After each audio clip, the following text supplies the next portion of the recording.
Buenas tardes, queridos hermanos. El Señor les bendiga muy ricamente. Es para mí un privilegio otra vez el poder estar con todos ustedes en esta tarde. Creo que vamos a tocar temas y cosas muy necesarias y muy importantes. Y le he pedido al Señor, como sé que muchos de ustedes también lo están haciendo, que sea la Biblia, solamente la palabra de Dios, la que aclare las dudas, la que traiga luz y la que nos guíe en todo momento en la tarde de hoy. Estoy plenamente convencido que la Biblia es lo único que puede curar la peor o una de las peores enfermedades, que es la ignorancia. No hay nada peor que ser un cristiano, que ser un creyente ignorante. Y lamentablemente, con todos mis respetos, tengo que decir que en cuanto a la Escritura hay mucha ignorancia, mucha, comprensión, pero muy defectuosa, ideas muy extrañas, muy raras, interpretaciones demasiado particulares y personalistas. Y como dije el otro día, ninguna profecía de la palabra de Dios se puede interpretar unilateralmente. Y por supuesto descartamos de entrada el yo siento, el yo creo, el Dios me dijo, porque yo creo que eso ya a estas alturas como que no pega, ¿no? Tenemos que leer detenidamente los textos cuando los queremos estudiar, compararlos con otros pasajes paralelos de la Escritura y darnos cuenta de que la Biblia se interpreta a sí misma. Y lo que no entendemos en una parte, la podemos entender en otra y así sucesivamente. Ahora bien, yo creo que tenemos la obligación y la responsabilidad de entender todo lo que se pueda entender. Hay cosas que lógicamente se escapan de nuestro conocimiento, pero repito, todo lo que se puede entender, creo que es nuestra obligación entenderlo. Y también creo que es nuestro deber, y por eso oramos al Señor, para que Él nos ayude a descubrir lo oculto en lo que ha sido revelado. ¿Me explico? Hay muchas cosas en la Biblia que han sido reveladas, que parece que están ocultas, que no se perciben a priori, pero que con la sabiduría, con el conocimiento, con la práctica, con la experiencia y sobre todo con la gracia de Dios, podemos llegar a descubrir muchas cosas que han permanecido ocultas, que están aparentemente ahí como escondidas, pero que cuando comenzamos a meternos en la maravillosa palabra de Dios, comenzamos a descubrir cosas realmente extraordinarias. A través de nuestro hermano Freddy, pastor en Alicante, él me comentaba, me sugería que pudiéramos hablar en esta tarde un poco acerca de la unción. Y lo vamos a hacer. Pero hoy vamos a hacer como dos bloques. Vamos a hablar acerca del tema de la unción, qué es, dónde se puede conseguir, etcétera, etcétera, para qué sirve. Pero permítame decirles que en estos días estoy recibiendo muchísimas preguntas de todas partes. Y quiero dejar algo bien claro, hermano. Mire, no voy a responder a preguntas que están claramente explicadas en la Biblia. Me explico. No quiero que primeramente me hagan una pregunta a mí de algo que está escrito en la palabra y luego vayan a la palabra. Vamos a hacerlo al revés. Vaya a la Biblia, busque en la palabra de Dios la respuesta a su pregunta y si usted lee los pasajes que yo le pido que lea y no los entiende por el motivo que sea, entonces me preguntan a mí. Pero no recurran primeramente a mí haciéndome preguntas sin haber ido previamente a la palabra. Primero hay que ir a la Biblia, primero hay que ir a la palabra de Dios y luego usted puede preguntar todo lo que quiera. Dicho de paso, también decirles que me han hecho preguntas, lo digo esto con todo mi respeto, muy extrañas. Hoy alguien me pedía que por favor explicara en qué consiste el pánico espiritual. Perdóneme, pero es la primera vez en mi vida que me hacen esa pregunta y no tengo ni la más remota idea. El pánico espiritual. Que explique la doctrina del balcón. No entiendo lo que es la doctrina del balcón. Está circulando un vídeo por la República Dominicana que varios pastores y varios apóstoles, volvemos otra vez al tema de los apóstoles, que tienen que buscar en las páginas de la Biblia, sobre todo en el libro del Génesis, un pelo, una pluma, una hoja o cualquier cosa, y con eso que usted encuentre metido entre las páginas de la Biblia, usted sabe que hay gente que dentro de las páginas de la Biblia tiene metido millones de cosas. Bueno, pues vaya al libro del Génesis, dicen estos personajes, y lo primero que encuentre en cualquier página del libro del Génesis, lo encuentra, se lo frota y ya automáticamente usted está sanada o, digamos, vacunada en contra del coronavirus. Sí, cosas realmente, permítame, increíbles, sinceramente tremendas, ¿no? Pero bueno, vamos a ir en serio ahora, vamos a ver. Yo quiero tener un primer bloque, una primera parte para estudiar o para por lo menos comentar lo que nos explica el profeta Ezequiel en dos capítulos de su libro. Concretamente el capítulo 38 y el capítulo 39 del libro de Ezequiel. Mucha gente me ha preguntado por estos personajes, por estas naciones que aquí se mencionan. Por ejemplo, en el capítulo 38 del libro de Ezequiel, en el versículo 5 y 6, se menciona a Persia, a Cus, a Fut, a Gomer, a Togarma, y algunos me preguntan, esas naciones que se mencionan aquí, esos países o esas ciudades, hoy en día, ¿a qué países corresponden? Bueno, vamos a empezar respondiendo a esta pregunta. Antiguamente, al actual país de Irán se le conocía como Persia. Usted sabe que los persas, junto con los medos, formaron un imperio que fueron el que derrotaron al imperio de los babilónicos, el rey Nabucodonosor. Los persas en la actualidad son los iraníes y los kurdos, que no tienen tierra, serían los medos, ¿vale? Así que ya tenemos explicada quién es Persia. Cus es Etiopía. Recuerden ustedes los cusitas. ¿Se acuerdan ustedes que había un problema porque Moisés estaba casado con una mujer cusita, con una mujer de color? Era de Etiopía. También se menciona a Fut. Fut en la Biblia es el país de Libia, ese país que está desarmado desde que murió Gaddafi. Es un país que está en constante guerra civil, pelean todos contra todos, pues Fut es Libia. Gomer, en el versículo 6, Gomer y todas sus tropas son exrepúblicas soviéticas. Y Togarma es la parte sur de Rusia. Ahora, cada vez, y si no al tiempo y lo veréis, cada vez se va a ir hablando más de Rusia, de China, de algunos países árabes y también, como no, de Europa. En las profecías de la Biblia, las que aparecen en el libro de Ezequiel, en el libro de Daniel y otros libros, yo por lo menos no veo por ninguna parte a Estados Unidos. Algunos dirán, pero bueno, Estados Unidos es una gran potencia económica, una gran potencia política, sí, es cierto, no lo discuto, pero no pinta nada en el panorama, en el programa profético de Dios. ¿Qué le va a ocurrir a los Estados Unidos en los últimos tiempos? Pues mire, yo no sé si esta pandemia que estamos viviendo hoy en día tendrá algo que ver. Lo que se dice es que en Estados Unidos pueden llegar a haber millones de muertos. Y esto va a afectar mucho, sin lugar a dudas, la economía y la estabilidad norteamericana. Y con todos mis respetos, sé que hay muchos hermanos que me escuchan y me ven desde los Estados Unidos, y quiero decir esto con todos respetos. Para muchas personas, Estados Unidos siempre ha sido como una especie de paraíso terrenal, ¿verdad? Los países más cercanos a Estados Unidos, países centroamericanos, países latinoamericanos, siempre o muchas veces el sueño de muchos era poder ir a los Estados Unidos y conseguir un buen trabajo y poder empezar una nueva vida. Y no hay nada malo en eso, ¿ok? De hecho, los fundadores, los padres de Norteamérica vinieron de Europa porque buscaban una vida nueva, ¿verdad? Pero lo que no podemos caer es en el error de creer que Estados Unidos es como una especie de gran papá, una especie de Dios, y de esa manera ya todas nuestras necesidades materiales y espirituales están cubiertas.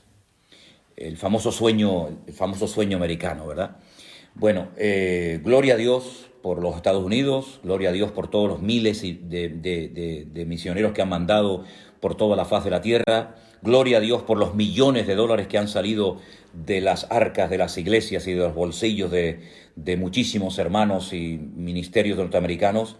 Pero Estados Unidos, espiritualmente hablando, está en una crisis tremenda. Y los hermanos que viven en Estados Unidos lo pueden confirmar. Estados Unidos hace mucho, mucho tiempo que tiene que volver en genuino arrepentimiento al Señor. Y pienso que a lo mejor este presidente que tienen en la actualidad, Donald Trump, puede ser tal vez la última oportunidad que tengan los norteamericanos antes de entrar en un trato muy severo de parte del Señor, para que vuelvan otra vez a la senda antigua, para que vuelvan otra vez al origen, para que vuelvan otra vez a la fuente de la vida, que es nuestro Señor Jesucristo. Entonces, el Estados Unidos no aparece en el programa profético de Dios, pero Rusia sí, y China también, y los países árabes también, y Europa también. Y por eso cada vez vamos a oír más de Rusia. Cada vez los chinos, por un motivo o por otro, cada vez se va a hablar más de ellos. Y de Europa, la pobre Europa, la pobre víctima que no sabe dónde meterse, no sabe hacia qué lado inclinarse. Esa Europa que tiene nombre de mitología griega, que todavía no sabe cuál es su identidad, si tiene que abrirse a todas las religiones, si tiene que volver al cristianismo, si tiene que ponerse del lado de unos países o ponerse al lado de otros países. Bueno, pues en esos cuatro grupos, ahí se mueve prácticamente todo lo que va a ser el futuro. Y lógicamente, no podía ser de otra manera, Israel, ¿verdad? Entonces, repito, Rusia, China, Europa y algunos países árabes, cada vez se va a hablar más de ellos. No me malinterpreten con lo que voy a decir a continuación. Aunque es una realidad este tema famoso del coronavirus, y aunque es un hecho de que hay miles de personas que están muriendo en todas partes del mundo por este tema, que esto no sea algo que nuble nuestra visión espiritual, por favor. Que esto no nos despiste, porque hay profecías que para que se cumplan tienen que darse situaciones muy, muy parecidas a las que estamos viviendo en este tiempo. Digamos que este sería el caldo de cultivo o el inicio, el comienzo de un proceso que ya no va a dar marcha atrás. Es una especie como de cuenta regresiva. Y esta pandemia va a traer muertes, esta pandemia va a traer crisis económica, esta pandemia, este virus va a traer paro, va a traer un desequilibrio en las naciones, y este va a ser el caldo de cultivo para que muchas naciones, para que muchas superpotencias, Rusia, China, etcétera, pues intenten posicionarse y repartirse luego el pastel, porque esto va a terminar, evidentemente. Esto del coronavirus no va a ser para siempre, no va a ser algo eterno, pero este es el preludio, este es el prefacio, esta es la introducción a algo que viene de una forma terrible, y Rusia va a comenzar a posicionarse en la geopolítica mundial, y los chinos también, etcétera, etcétera. Es interesante notar que mientras ahora toda Europa o muchas partes del mundo están asustadas y están buscando mascarillas y respiradores por todas partes del mundo, ahora es China la que ofrece ayuda, la que manda médicos a Italia, la que manda aviones por aquí, la que manda aviones por allá, y también Rusia también está ahora como una especie de Papá Noel, una especie de niño bueno repartiendo ayuda por todas partes del mundo. Ojo, porque todo esto es el principio de dolores. Y hay un nombre en la Biblia, en el libro de Ezequiel, capítulo 38 y 39, que es el nombre God. God. God es un nombre simbólico. No es el nombre de una persona, pero en cierto sentido podríamos decir que ese inicuo, ese hijo de pecado, ese cuerno pequeño del cual nos habla Daniel, o ese anticristo del cual nos habla el apóstol Juan, es este personaje llamado God. Ahora, si os dais cuenta, hay un rey en la historia de Israel cuyo nombre empieza por la misma letra que por la que termina. ¿Saben cuál es, verdad? ¿Cuál es el rey de Israel que empieza por la misma letra su nombre y termina, que empieza por una letra y termina por la misma letra? El rey David. David en hebreo son 3 letras, Dalet, Bat, Dalet. Y ahí hay un mensaje, ahí hay algo muy importante. Es decir, no es una persona, digamos, fluctuante, que es una cosa ahora y una cosa más tarde.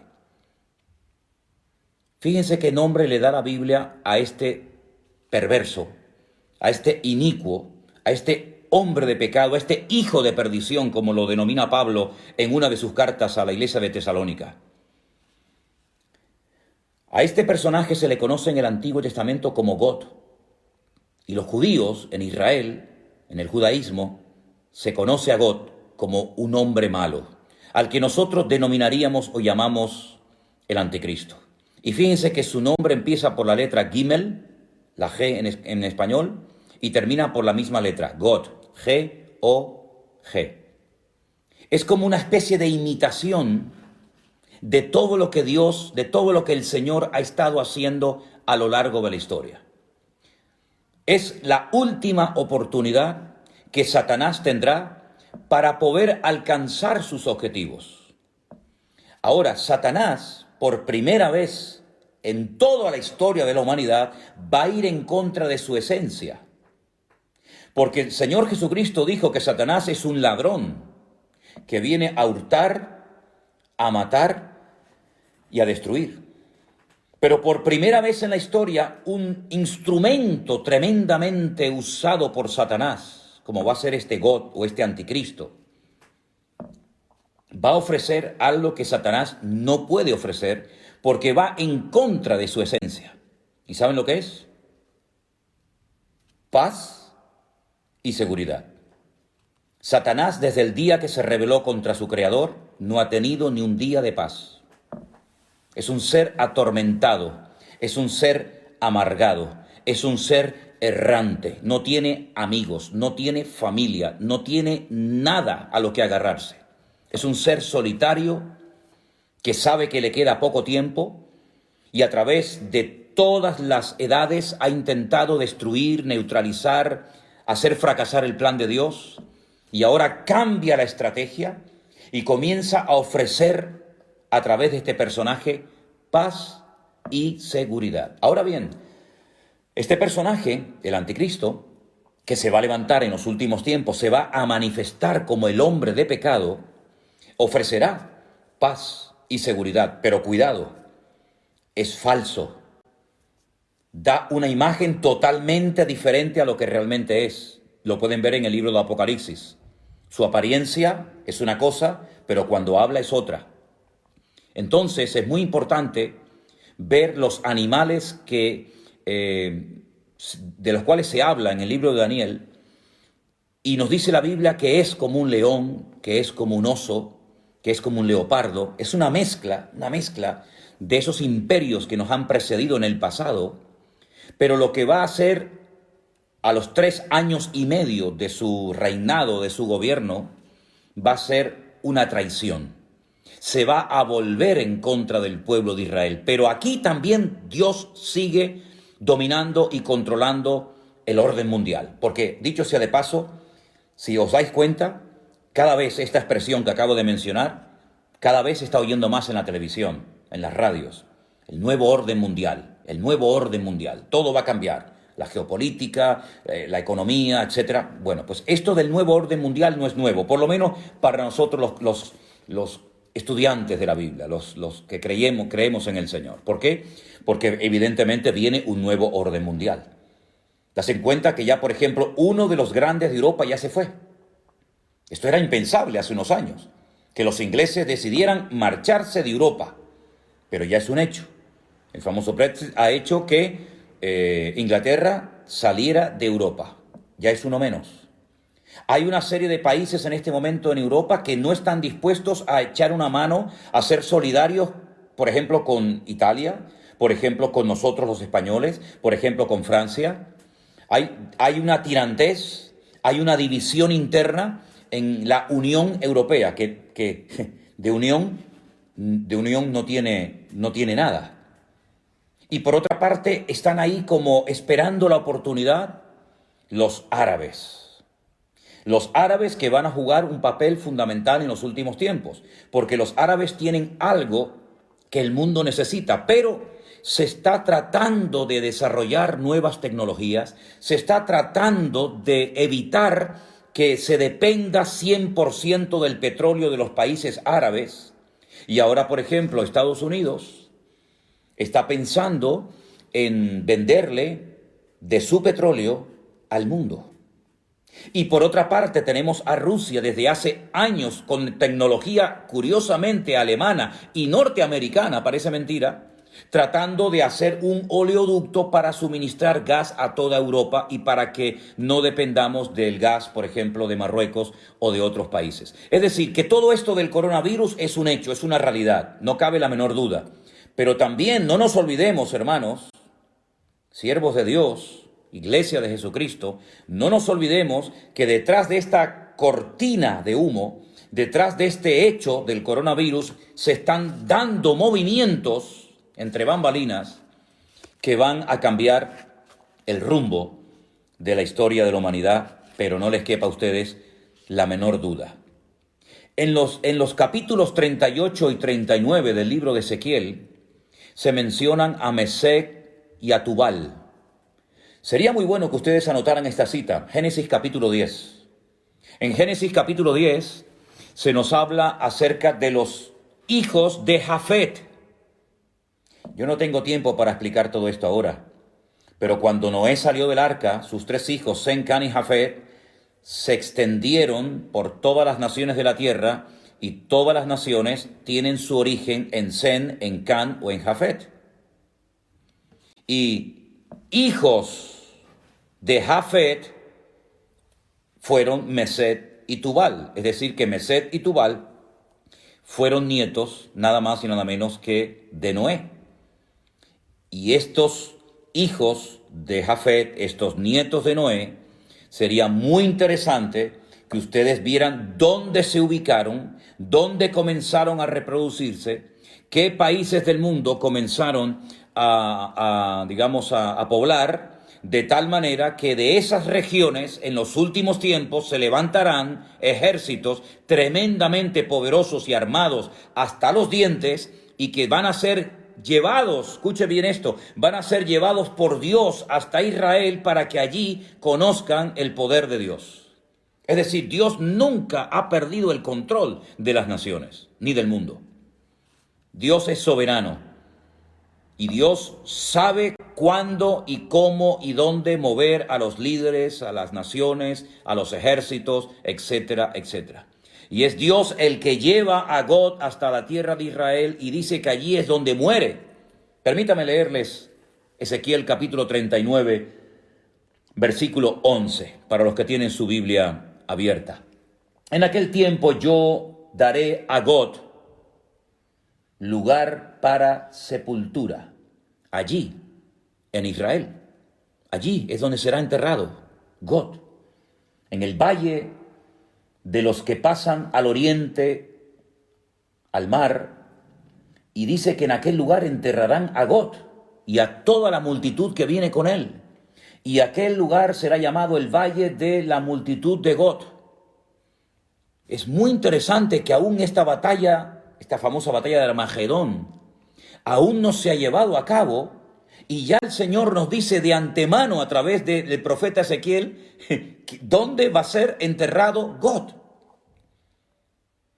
Una vez hablando con unos rabinos en Jerusalén, salió este tema, el tema de God, de Magog, de Mesec, de Tubal, porque Magog es la tierra, ¿vale?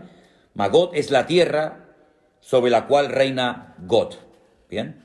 Y Mesec y Tubal son, digamos, regiones satélites, antiguas hijas de la Unión Soviética, que se volverán a unir en los últimos tiempos y, capitaneados por Rusia y por otros ejércitos, atacarán al pueblo de Israel desde el norte, dice la Biblia. El peor enemigo de Israel está en el norte. Cojan un mapa cuando puedan y tracen una línea recta desde Jerusalén hacia arriba y van a llegar derecho a Moscú. en línea recta, sin desviarse ni a derecha ni a izquierda, de Jerusalén hacia arriba, cruzan todo lo que son los altos del Golán, atraviesan Siria, pasan por Turquía y a continuación arriba, directamente, justo al norte. Moscú, la capital de Rusia. Entonces, lo que quería decirles es que el pueblo de Israel sabe perfectamente estas profecías. Muchos las conocen y saben perfectamente que del norte viene una invasión tremenda, tremenda.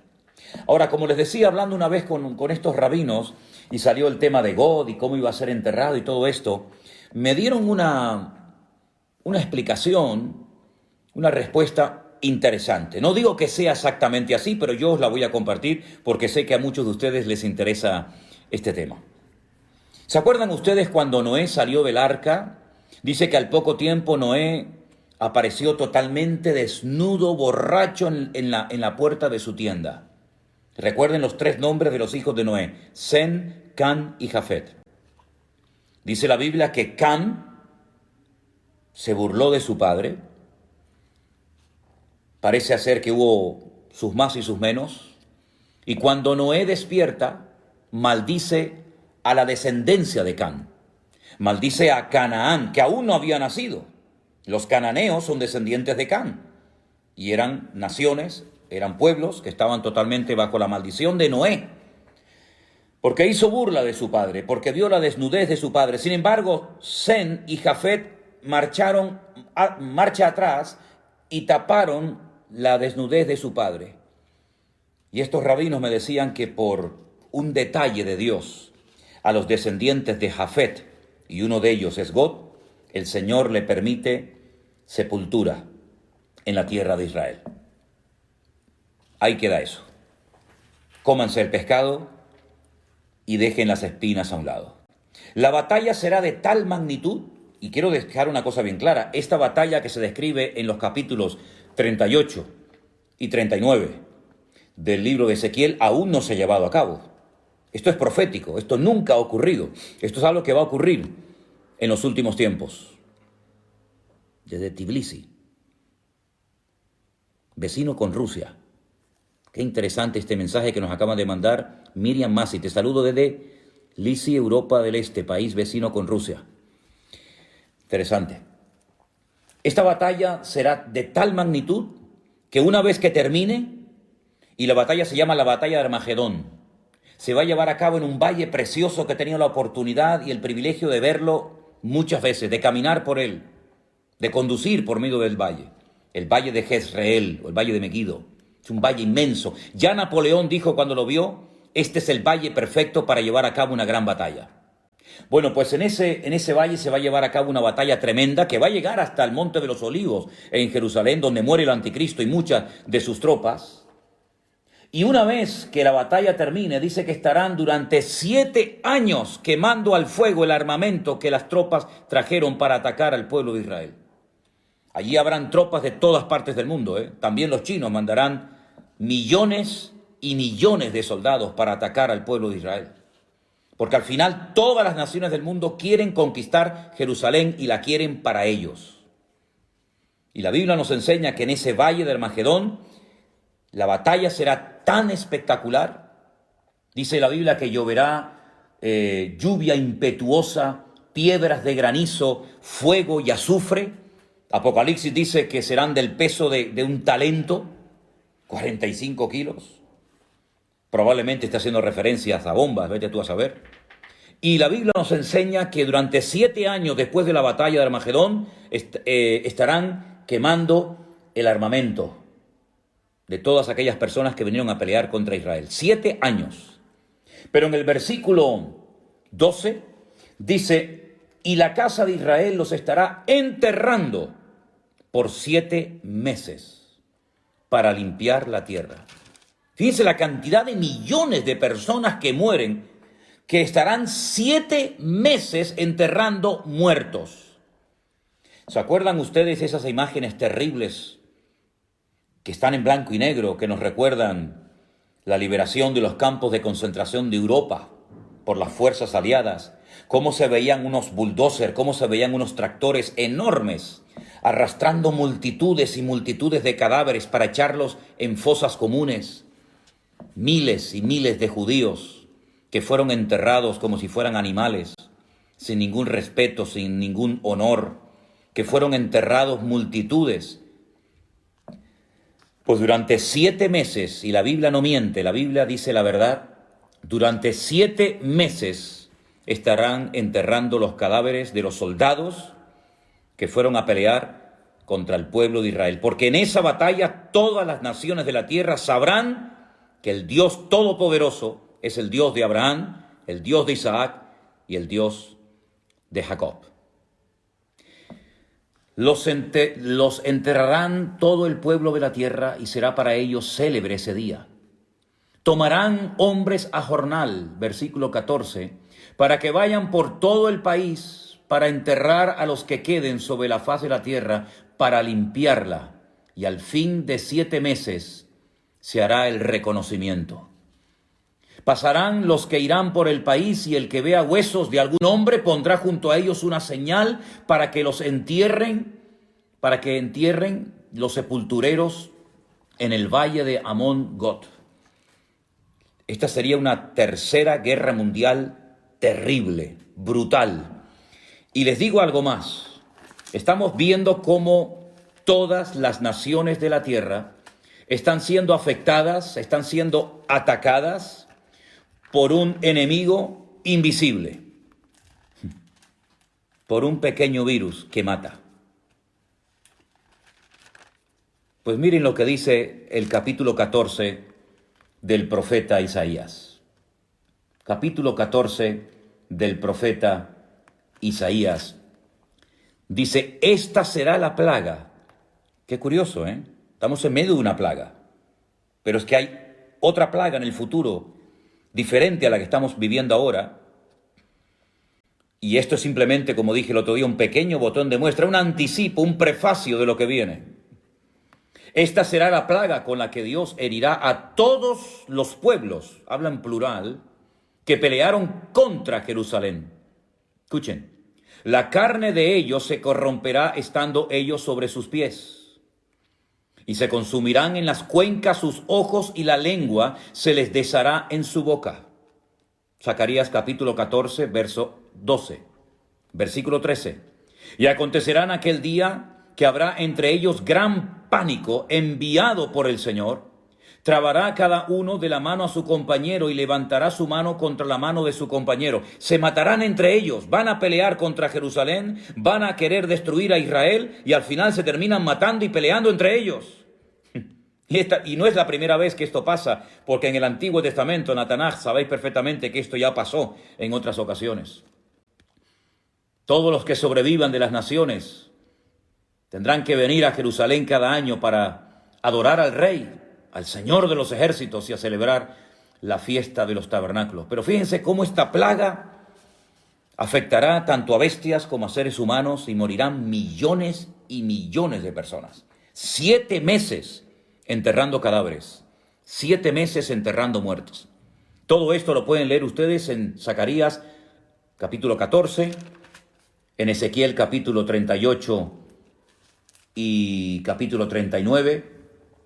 Pero para terminar este bloque, permítame llevarles al libro del Apocalipsis, último libro de la Biblia, al capítulo 20. Ha habido una gran batalla, la batalla de Armagedón, una batalla donde han muerto millones de seres humanos. El Señor viene, establece su reino en Jerusalén por 1000 años, y después de los 1000 años, Satanás, que ha estado durante todo este tiempo atado, privado de libertad, sin poder hacer absolutamente nada, pues dice en el capítulo 20, que habla acerca del tema del milenio, en el versículo 7, cuando los 1000 años se cumplan, Satanás será suelto de su prisión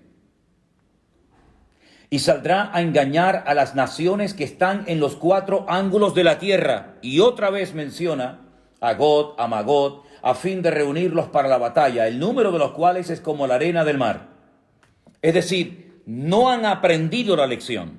El hombre no termina de aprender del pasado, vuelve siempre a cometer los mismos errores.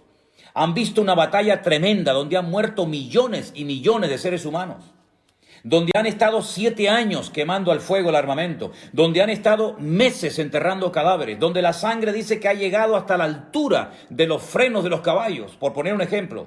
Terrible.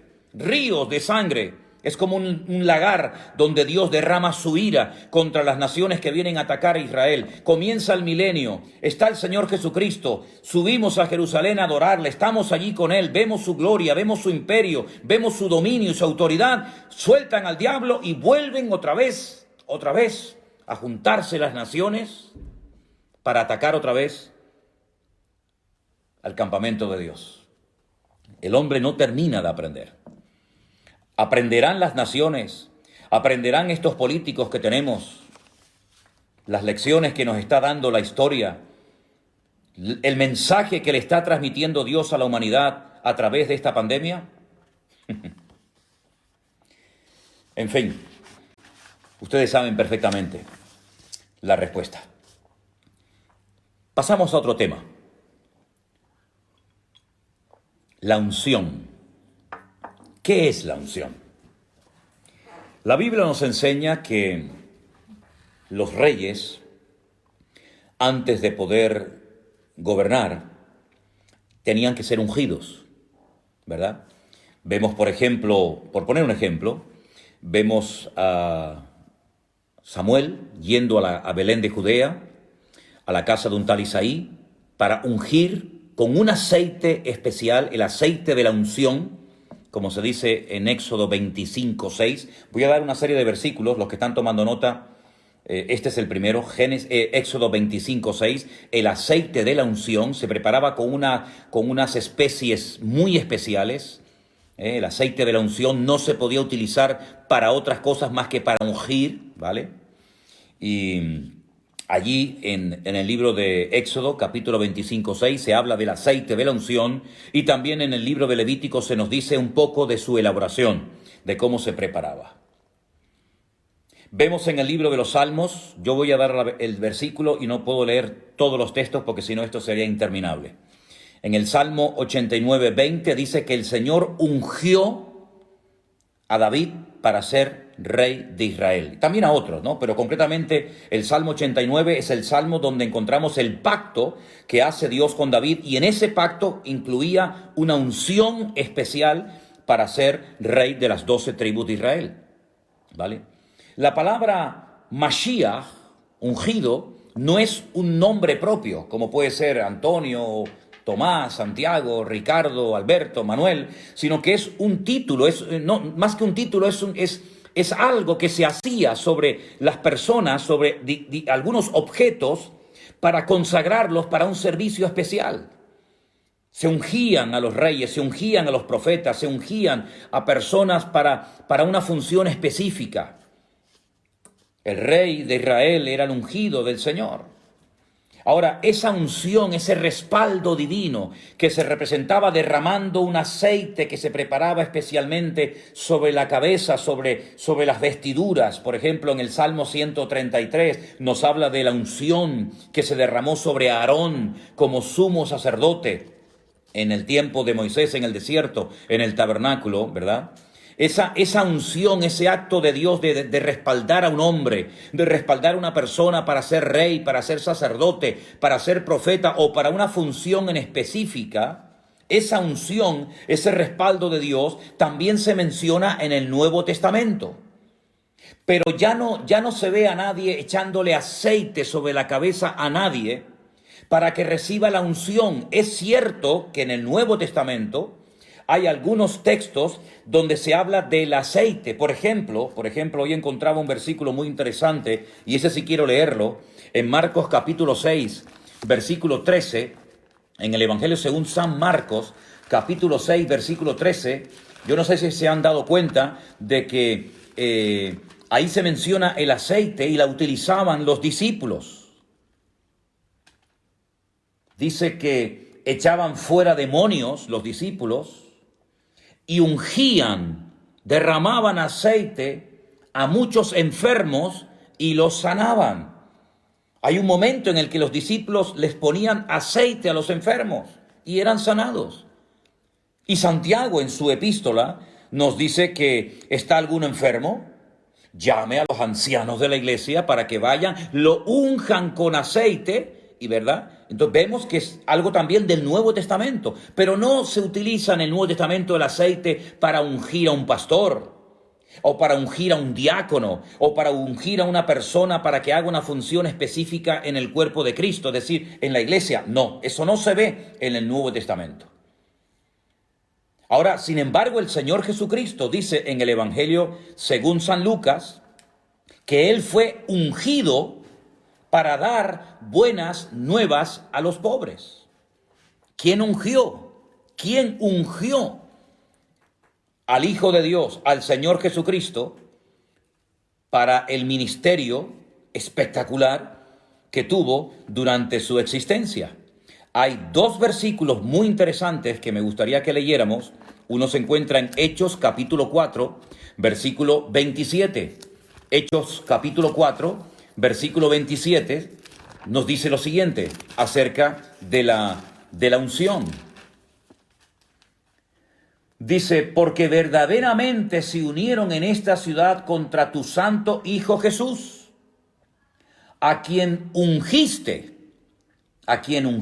Herodes y Poncio Pilato, con los gentiles y con el pueblo de Israel. Es decir, Pedro hablando, dando una explicación coherente a los que allí estaban pidiéndole explicaciones acerca de cosas que estaban sucediendo en aquellos tiempos en la iglesia primitiva, dice que Dios ungió a nuestro Señor Jesucristo.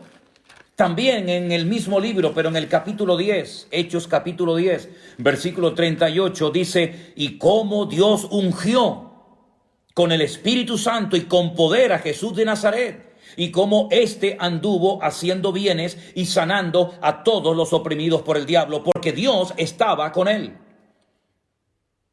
Otra vez encontramos en el capítulo 10 del libro de los Hechos una explicación muy interesante dada por el apóstol Pedro. Y él dice que Dios ungió con el Espíritu Santo al Señor Jesucristo para poder desarrollar y para poder cumplir con la misión que el Padre le había encomendado. La Biblia, cuando habla del Señor Jesucristo, habla de su ungido. Salmo capítulo 2, versículo 2. La Biblia dice en Lucas 4:10, el mismo Señor Jesucristo leyendo en la sinagoga, dice que Dios lo ungió para dar libertad a los cautivos, para dar vista a los ciegos. Hemos visto en Hechos 4:27, en Hechos 10:38, cómo el Señor Jesucristo fue ungido. Bueno, recuerden ustedes, mis queridos hermanos, que el día que Juan Bautista bautizaba al Señor Jesucristo en el río Jordán, dice la Biblia que el Espíritu de Dios descendió sobre él en forma corporal como de paloma.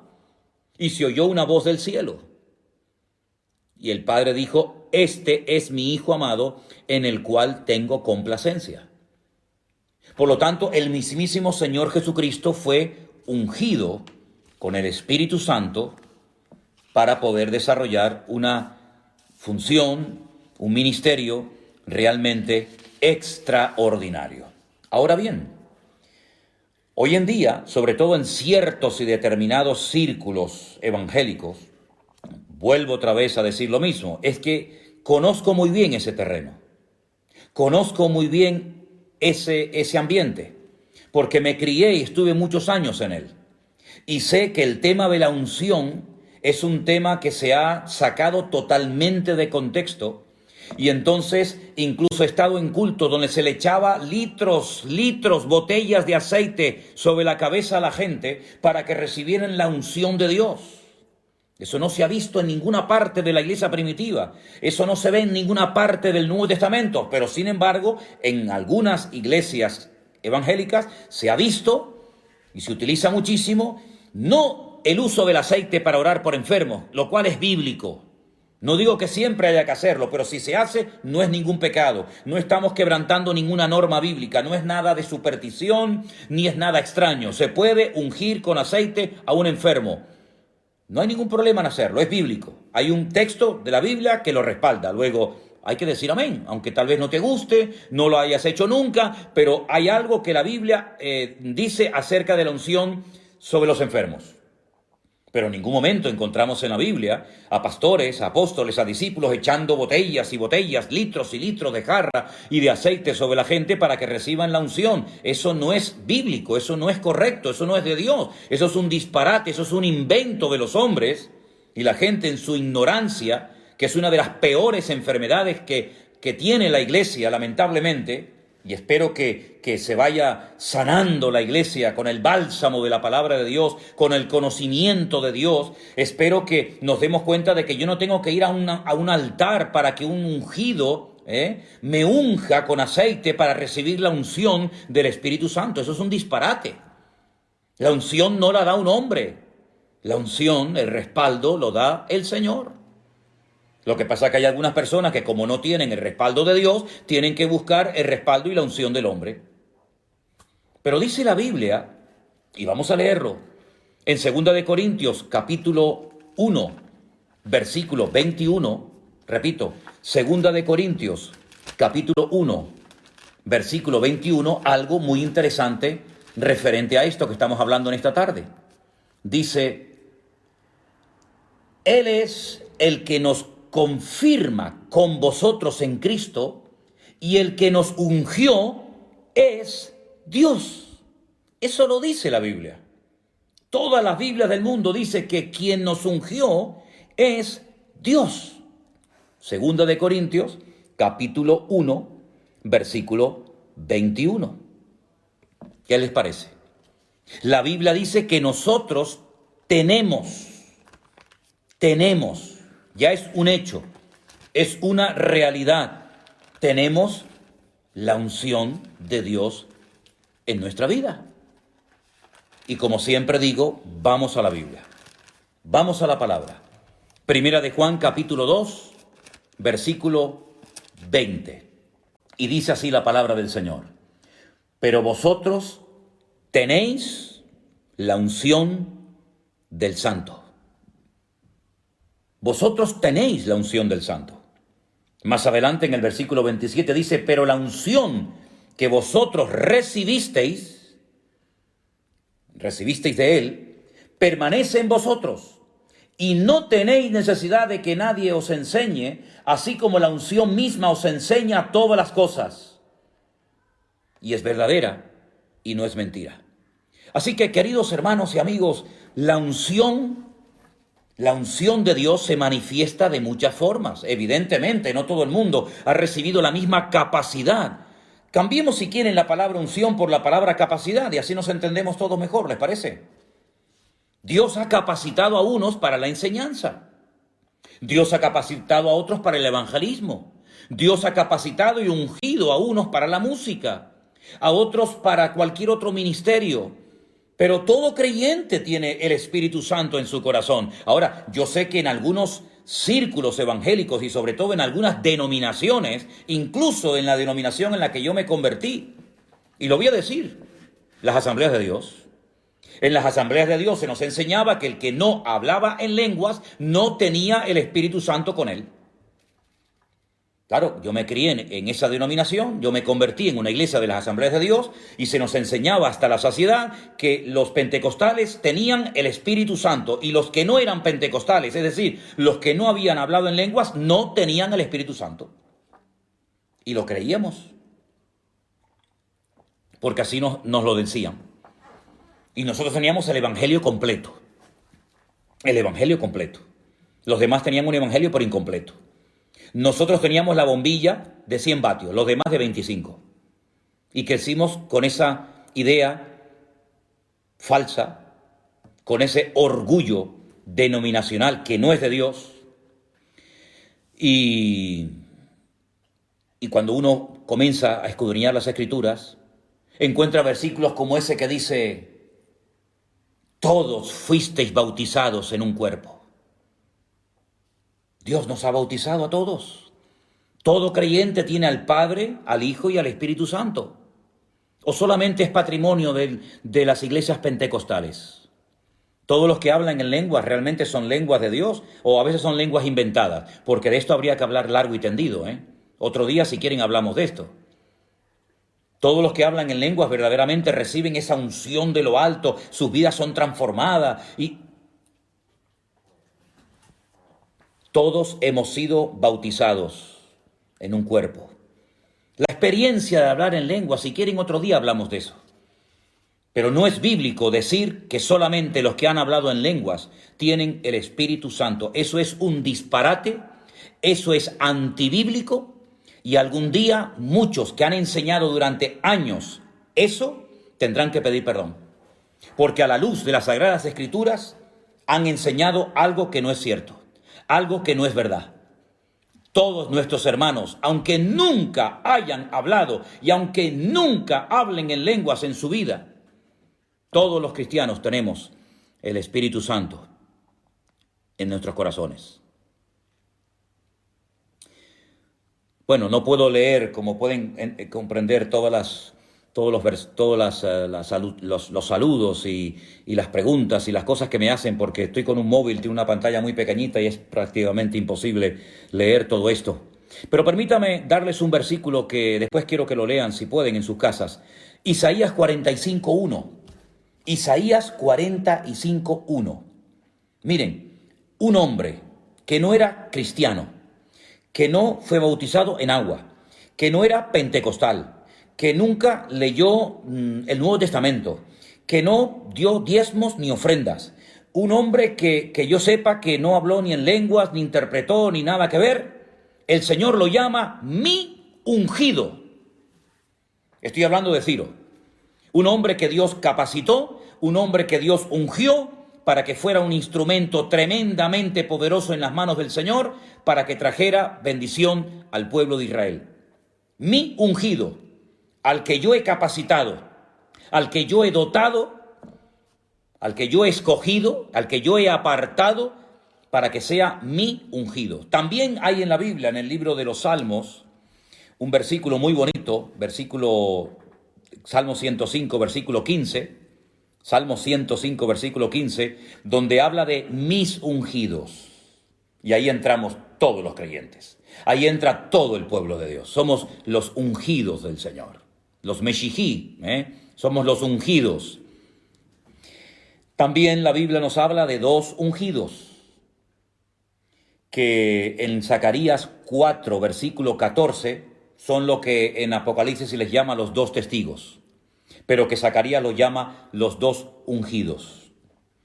Hay un libro de un pastor español donde él dice el nombre de estos dos ungidos. Ha tenido una revelación sobrenatural. Nadie sabe, ni siquiera los autores de la Biblia, ni Juan, ni Pablo, ni Santiago, ni Tomás, nadie sabe en la Biblia quiénes eran, cómo se llamaban estos dos ungidos, pero en ese libro que yo tengo en mi casa, dice, los dos ungidos son fulanito y menganito. Punto. Interesante, ¿no? Por supuesto. Bueno, y también quiero leerles un versículo muy bonito del Evangelio de Lucas, capítulo 2, el versículo 26, donde hay unas palabras muy bonitas para que veáis una vez más cómo el ungido por antonomasia, el ungido de Dios, en singular, fue sin lugar a dudas el Señor Jesucristo. Yo les he dado versículos del libro de los Hechos, le he dado algunos textos en esta tarde de Lucas, pero miren qué versículo tan bonito de Lucas 4:18, donde el hombre que está orando, teniendo en sus brazos al Señor Jesucristo, pues Lucas 2:26, dice unas palabras muy interesantes y dice así: esto fue el día que los padres del Señor Jesucristo lo llevaron para ser presentado en el templo, ¿vale? Y entonces dice en el versículo 26, le había sido revelado por el Espíritu Santo a este hombre, a Simeón, le había sido revelado por el Espíritu Santo que estaba sobre él, que no vería la muerte antes que viese al ungido del Señor. ¿Y quién es el ungido del Señor? el Señor Jesucristo, que en ese momento era un niño. Pero entonces él dice, cuando los padres del niño lo trajeron al templo para hacer por él conforme al rito de la ley, él lo tomó en brazos y bendijo a Dios, dijo, ahora Señor, despides a tu siervo en paz conforme a tu palabra, porque han visto mis ojos tu salvación. El Señor le había revelado a Simeón que él vería al ungido, al escogido de Dios, al Mesías, Mashiach. Por eso él se llama Yeshua HaMashiach.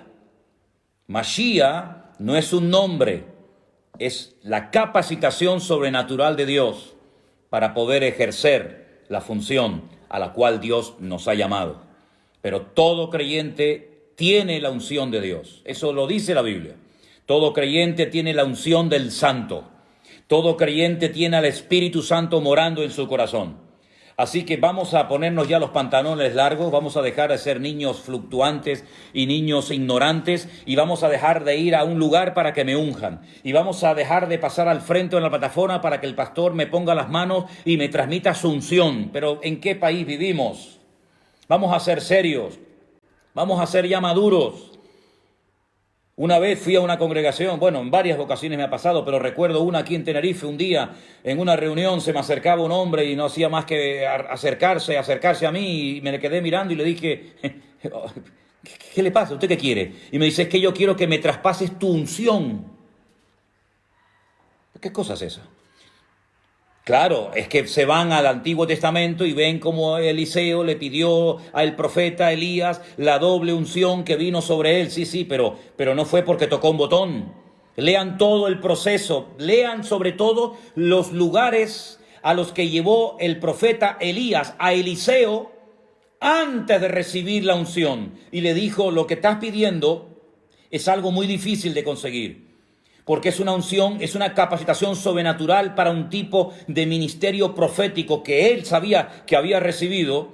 Y este es su sucesor, su siervo durante años, muy interesante, siervo de Elías, antes de ser siervo de Dios, tuvo que ir a Betel. ¿Qué aprendió? ¿Qué vio en Betel, hermanos? Tuvo que ir a Gilgal. ¿Por qué lo llevó a Gilgal? Tuvo que ir a Jericó, tuvo que ir a varios lugares y después de ver todos esos lugares fue cuando recibió el manto de la unción. Pero eso de que ahora va a venir el ungido a ver si nos pone el manto, eso lo he visto yo en congresos. Eso se ha promocionado mucho en congresos, por lo menos en España, yo no sé en otros países, pero en España yo he ido a congresos porque como fulanito de tal tenía una unción espectacular, que yo no digo que no la tuviera, pues vamos a que nos traspase el manto de la unción. Eso suena muy bonito, pero eso, discúlpeme, no funciona así. Eso no funciona así. Más oración, más búsqueda de Dios, más conocimiento bíblico y vamos a dejarnos de jugar, que ya es tiempo de madurar. Ya es tiempo de ir hacia adelante y agradar a Dios, buscar más en Dios. Si hubiéramos buscado más en el Señor lo que tantos han buscado en el hombre, pues otro gallo cantaría. A ver, ni pasar por el talit. No, claro, por supuesto. Vamos a ver, hermanos, en el libro del pastor sacó conocimiento de la Biblia muchas horas.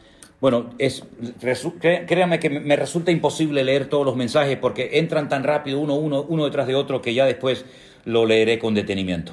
Hermanos, vamos a terminar este tiempo con oración. Hemos tenido hoy como 2 bloques separados, hemos hablado de 2 temas diferentes. Hemos hablado de Gog, Magog, Mesec, Tubal, hemos hablado de los capítulos 38 y 39 de Ezequiel. Y después hemos pasado al tema de la unción. Yo la próxima semana hay algo que me gustaría tocar, porque veo que se ha ido metiendo sutilmente en muchas congregaciones, ha hecho mucho daño, y es el tema de todo lo judío, que si el talit, que si la mezuzá, las velitas del Shabbat, Pesaj, Shavuot, y muchas cosas que, claro, como hay tan poca base y tan poco fundamento, han distorsionado y atontado a más de uno Y resulta que ahora ya nada de lo que nos enseñaron, nada de lo que hemos creído vale, sino que ahora hay que cambiar, romperlo todo y empezar de nuevo, porque resulta que la Biblia está mal traducida, porque resulta... De eso me gustaría a mí hablar la próxima semana, de las fiestas judías y de todas estas cosas que todavía hay mucha gente que no sabe nada. Se aprenden 4 o 5 palabras en hebreo y se creen que ya han descubierto la pólvora. Que Dios nos ayude y nos bendiga. La próxima semana seguiremos. Mañana es Shabbat, mañana es reposo y tranquilidad. Y el domingo, Dios mediante, estaremos retransmitiendo desde Santa Cruz, nuestra iglesia en Santa Cruz, Vida Nueva, el culto en directo. Vamos a participar de la Santa Cena.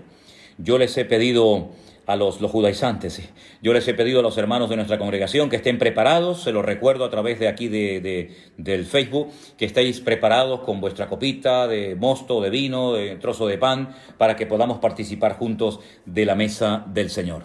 Gracias a todos ustedes por haber estado con nosotros. Gracias de todo corazón a las personas que están